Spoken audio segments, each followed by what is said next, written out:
Hello everybody, welcome to my channel. Narito po ako sa Betsian, kung saan makikita niyo po yung bundok doon.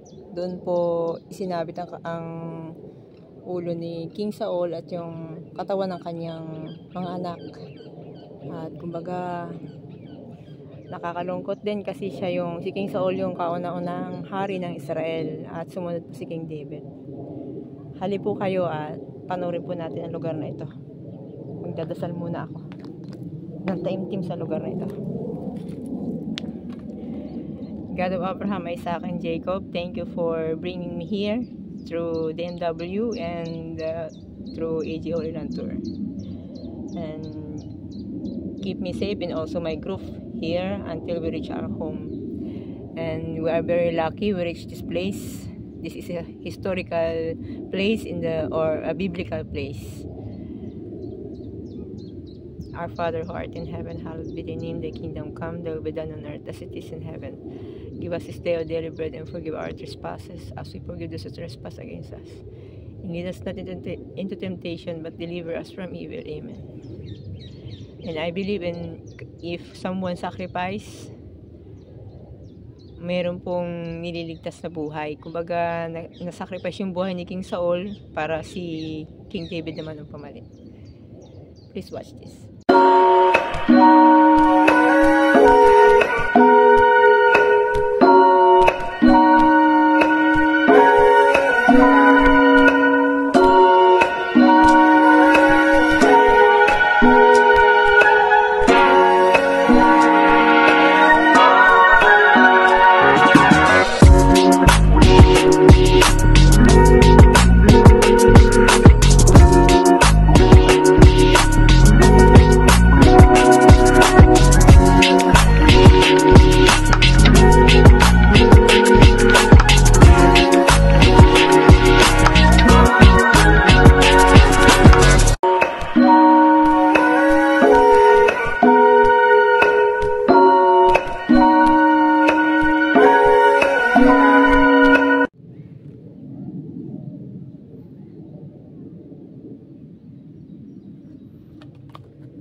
Kakaiba yung pagkakakonstruct ng building ng mga bato.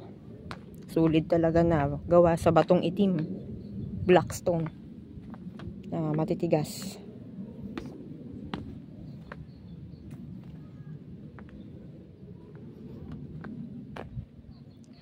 Aba, makakadaan kaya ako dito. Ayun, kita ko sila. Ayan. Parang isang area nito ay nagkaroon na ng excavation, hinukay para makita kung ano yung itsura ng lugar na to. Napakaganda, parang maganda nga pumunta doon sa taas ng bundok na yun, no? Ang ganda ng lugar na to. Iikot muna ako doon para tapos pabalik. Kasi binigyan lang kami ng 1 oras. Mag-isa lang ako dito. Okay? Para mapanood nyo kung ano itsura nitong lugar na to.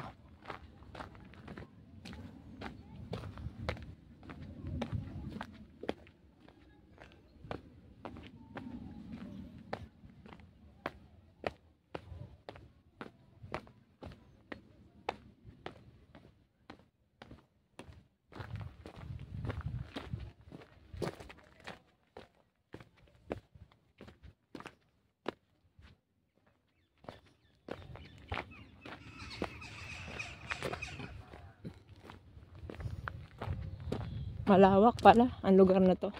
Parang Roman Empire ang design. Alam niyo po yung palace ni King nila Julius Caesar.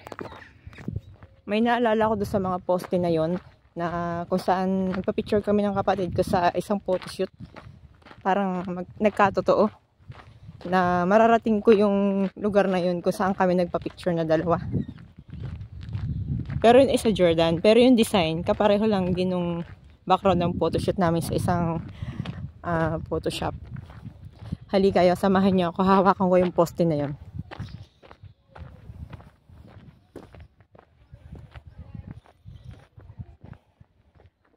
Ito po yung kumbaga mga poste, lahat ng mga old na ginamit sa pagtatayo ng building na to, mga nahulog na, natibag na. Dito po nila nilagay. Yan. Lahat yan halos. Shalom.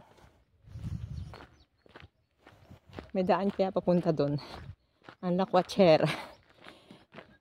Gusto ko kasi makarating doon sa bundok. May umakyat na eh. Gusto ko makarating doon tara sa taas. Tara. Hindi ko siya pwedeng hawakan yung poste. Kasi may bakod. Prohibited. Bawal pumunta. Delikado.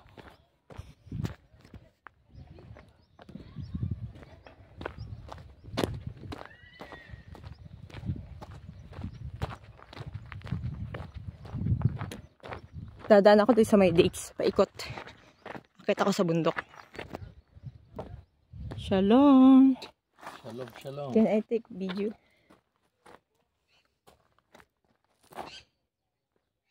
Tudara ba?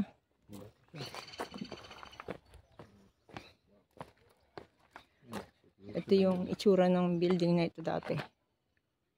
Para din siyang bahay, palasyo style. Parang Korean style.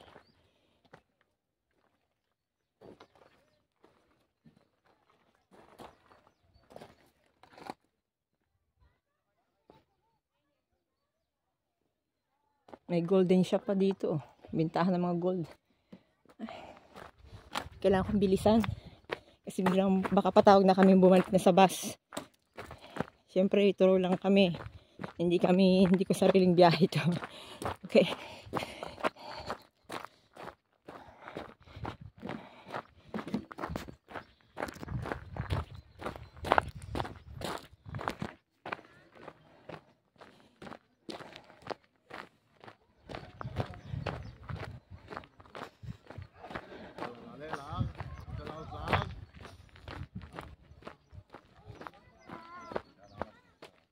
Ako. Mga napalayo na ako. Nasaan na sila?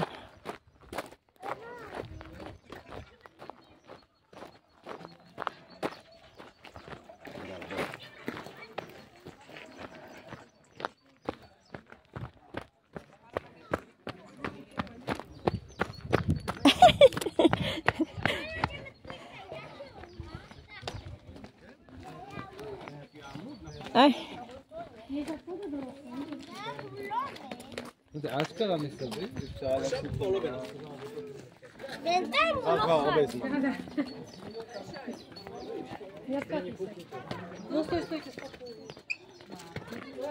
Akit ako sa bundok.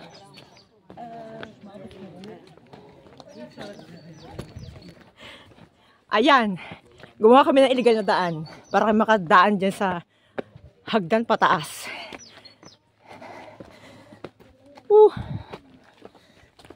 Gateway to Paradise? Oh, really?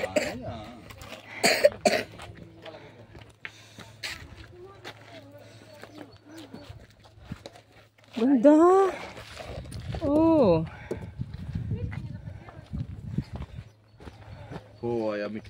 The last day of splendor of the city. Akyat na. Bilangin ko hagdan kung ilan.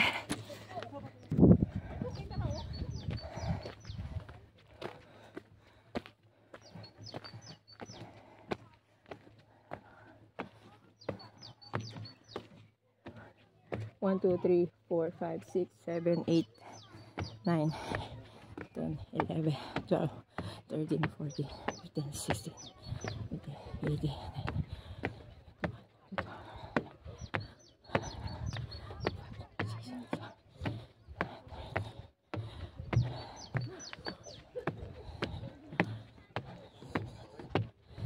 Pagod. Taas ah. At tingin ko maliit lang ang bundok.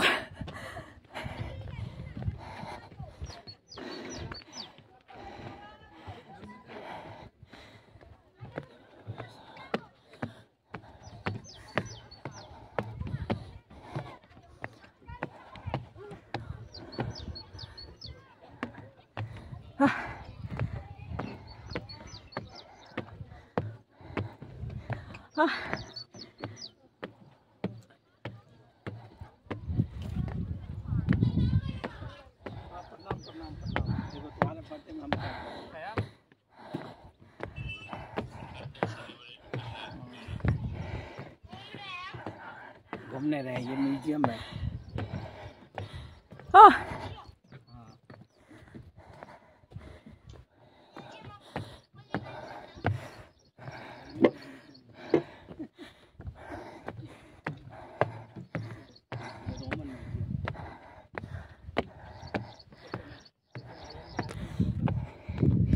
Ayan.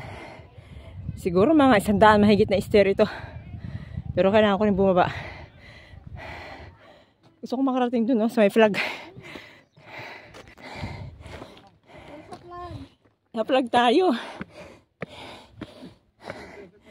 Ganda dito.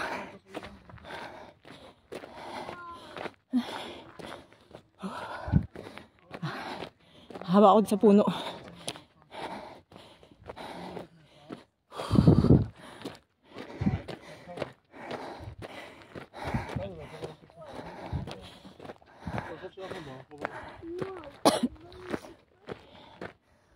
Taas.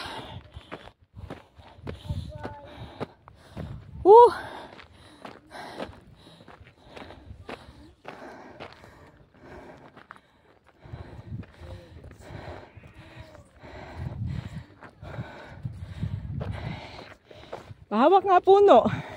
Isa kaya tang history.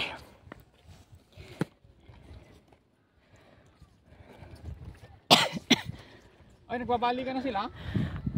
Magkasama tayo ng bus? Bus 1?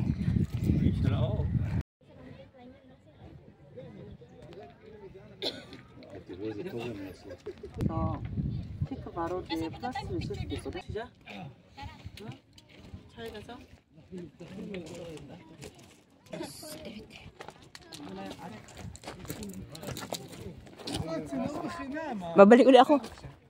Babalik ka sa baba? Sa taas. Ah, ganun pala window. Umakit na ako eh. Ace. Dito yung grabe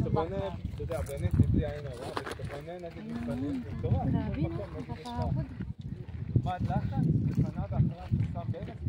Grabe dyan siguro ginaganap lahat ng occasion.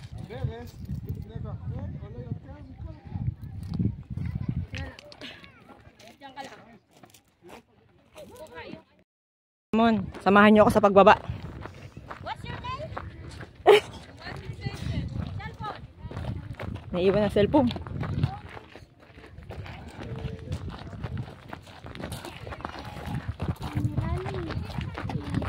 Buti nga, naka-rubber shoes ako eh. Mabilis ang pagbaba. Akyat. Mahirap din ang naka-heels. Sa Blossom lang ako mag-heels. Ningal ako. Tingin sa step.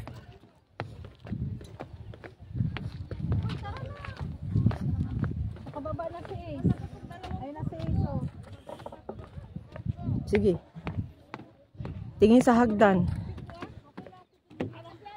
Shalom. Ate vlogger daw. Hello! Bababa na kami! Yak.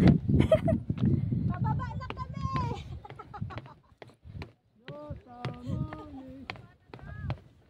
Baba na daw!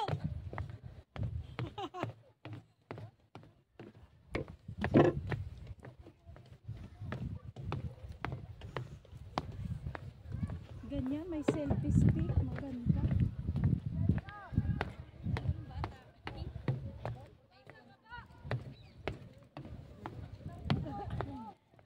Pababa na kami! Trila. Oh. Careful. Grabe oh. Yung hagdan gawa sa kahoy. Solid wood.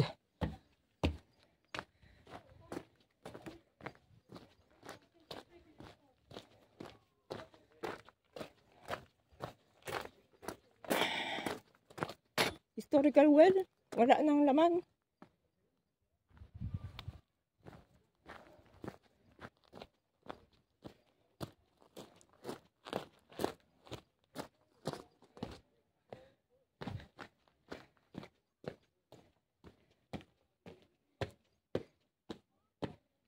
Init.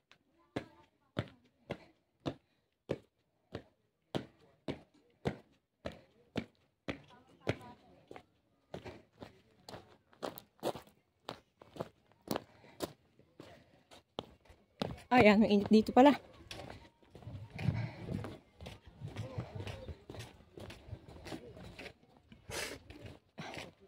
Trill, nandito ako.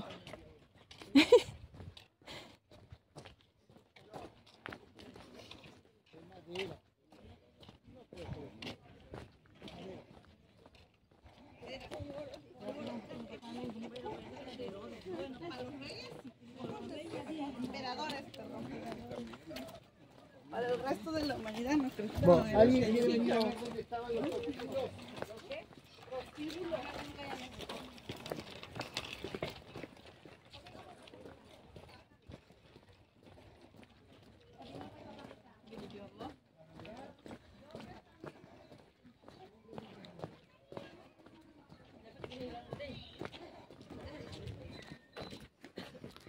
Aru, init.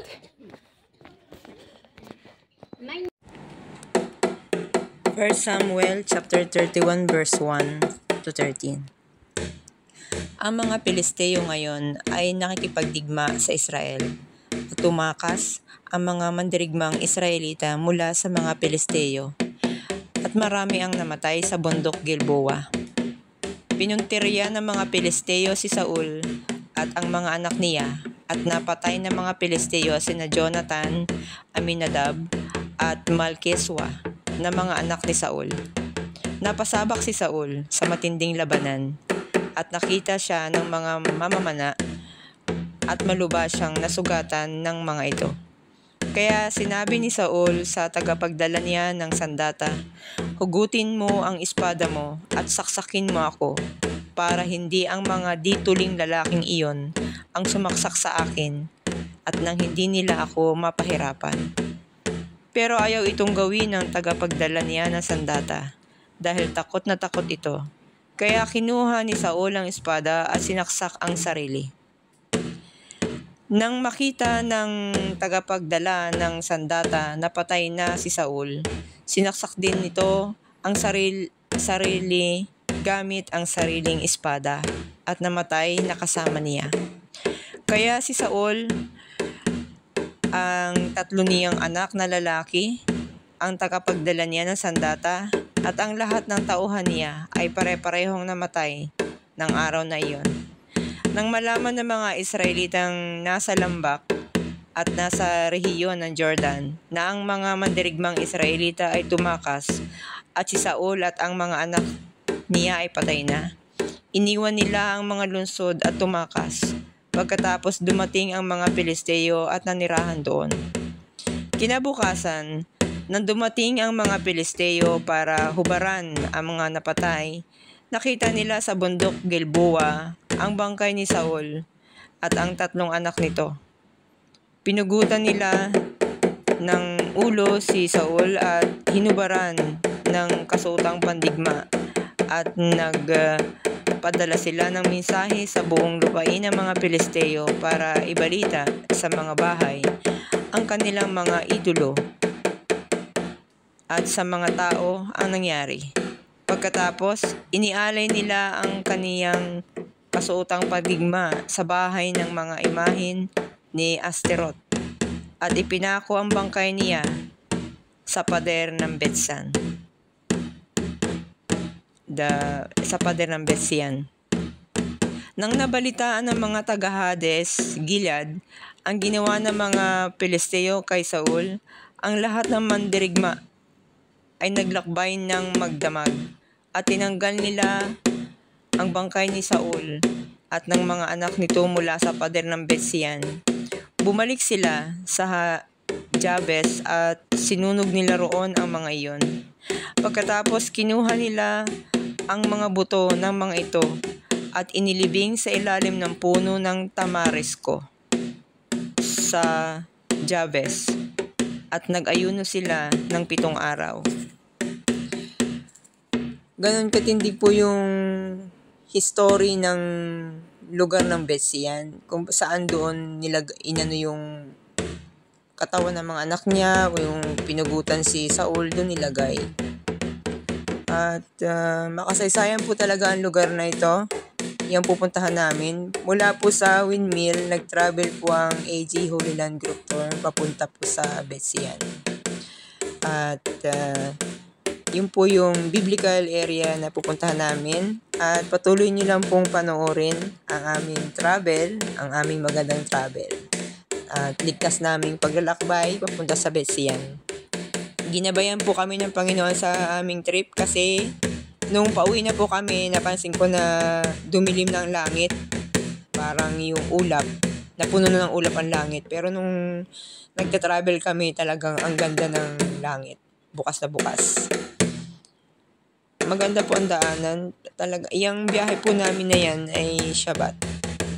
Shabbat kaya walang gaanong sasakyan. Kaya siguro yan din ang pinipili nila kasi para walang traffic. Maganda yung biyahe. At shoutout po pala sa AG Holy Land Group Tour. Sa mga gusto pong sumama, pwede po kayong mag-add sa kanilang FB. At mag-message lang po kayo sa baba at sasagutin ko kung saan po yun. Kasi private po kasi yung kanilang group. Yun, maganda. At bali, hindi po kami pumasok literal no, nag-off kami sa Shabbat. Pwede naman yun, Shabbat. Tapos Friday off kami para makapagbiyahe kami going to Tel Aviv ng Friday. Nakitulog kami doon sa mga Tagadan, sa King David. Shoutout kay Ace. Thank you, Ace. At saka sa mga Ace Kolot. Sa mga kasama mo, kay Lynn, doon kami natulog sa kwarto niya. At kila Norilyn, mga kaibigan mo dyan. Lahat kayo, pati yung nando sa ilalim. Doon kami nagtambay ng ilang minuto. Pagod sa biyahe. Napakaganda talaga ng Israel. Ayan. Yan na po yung Betsyan. Dumating kami dyan. Tapos nagpicturean kami. May mga kasama silang photographer. Kaya after the tour, may enjoy nyo, may mga good memory photo kayo makikita. Masaya. At do not forget to bring bottle of water pag nandiyan na po kayo sa Betsyan. Kasi po, siyempre akit kayo may burol, nakakapagod din maglakad-lakad. Kailangan may tubig lagi sa backpack. Yun. May CR din dyan. Diyan sa gilid na yan may CR. Sa gilid ng pader na yan. Yan yung mga nila. Directory. Ano makikita dyan sa loob. Binidyohan ko na lang kasi yung oras namin, 1 oras lang po kami dyan. Kapag nakasama po sa tour, kailangan pag sinabi niya, let's go. Kaya wag niyo sasayangin yung oras doon. Kailangan yung kung ano lang gusto niyong gawin, nakaplan. Para hindi sasabihin yung pag-alisan ng tour, ay sayang, ginawa ko pala yun. Ang una niyo pong puntahan dyan, kasi hindi ako nakapunta dun sa parang teatro, yung may mga stairs. Kasi dyan ako dumaan sa gilid. Dyan ako naakit sa likod dyan. Yung mga parang batong nakatayo yan, sa likod, kabila niyan, yan yung may mga parang upuan. Alam niyo po ba yung parang movie theater style? Yan. Diyan sa pagbabang yan, tuloy-tuloy lang kayo dyan bumaba. Ay ako doon dumaan sa gilid. Curious kasi ako, sabi ko, kakaiba ito Parang ang tigas-tigas ng mga bato. Likod lang yan ng teatro yung pinuntahan kong yan. Yan ay likod. Doon sa harapan yan, doon kayo pumunta, magandang view. Yun yung advice ko. Kasi ako, hinahabol ko yung time kasi gusto ko pong makarating doon sa Burol. Kasi malayo yung Burol Gusto kong makarating doon sa Tuktok. At mag-rubber shoes pagdating dyan.